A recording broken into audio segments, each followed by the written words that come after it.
Кулак сал, Ысрайыл, силердин Кудай Теңириңер бир Кудай. Кудай Теңириңди чын жүрөгүң менен, жан дилиң менен, бардык күч кубатың менен сүй. Мен бүгүн осуяттап жаткан ушул сөздөрдү жүрөгүңдө сакта.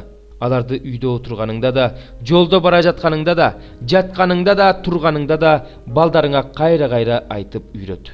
Аларды эсиңден чыгарбаш үчүн колуңа байлап маңдайыңа таңып ал. Аларды эшигиңдин кашектерине, дарбазаңа жазып кой. Кудай Теңириң ата-бабаларың Ыбрайымга, Исхакка, Жакыпка берем деп убада кылган жерге сени алып барганда, сен курбаган чоң жана кооз шаарларды, сен жыйнабаган байлыкка толгон үйлөрдү, сен казбаган кудуктарды, сен тикпеген жүзүмзарларды, сен отургузбаган зайтун дарактарын берет. Сен алардан тойгончо жейсиң. Ошондо байкагын, сени Мисир жеринен кулчулуктан алып чыккан Теңирди унутпа. Кудай Теңириңден корккун, ага гана кызмат кыл. Анын ысымы менен ант бер. Башка кудайларды ээрчибегиле, тегереңерде жашаган башка элдердин кудайларын ээрчибегиле. Анткени араңарда жашаган Кудай Теңириңер кызганчаак Кудай. Кудай Теңириң сага каарданып, сени жер бетинен жок кылып салбасын. Кудай Теңириңерди масада сынагандай сынабагыла. Кудай Теңириңдин сага берген осуяттарын, көрсөтмөлөрүн, мыйзамдарын бек сакта.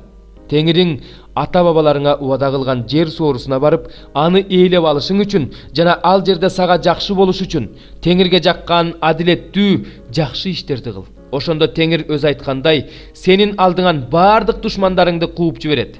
Эгерде сенин балаң кийин сенден Кудай Теңириң берген осуяттар, мыйзамдар, көрсөтмөлөр эмнени билдирет деп сураса, балаңа мындай деп айт: биз Мисирде фараонго кул болгонбуз. Бирок Теңир бизди өзүнүн күчтүү колу менен Мисирден алып чыккан. Теңир биздин көз алдыбызда Мисир жерине, фараонго, анын үйлөрүнө жышаандарды, чоң кереметтерди көрсөткөнүн, аларды жазалаганын көрдүк.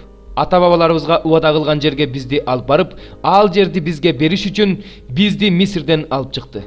Ошондо Кудай Теңирибизден коркушубуз үчүн, өмүрүбүз өткөнчө бизге жакшы болуш үчүн, өмүрүбүз бүгүнкүдөй сакталып калыш үчүн ушул мыйзамдардын баарын аткарууну буйруган.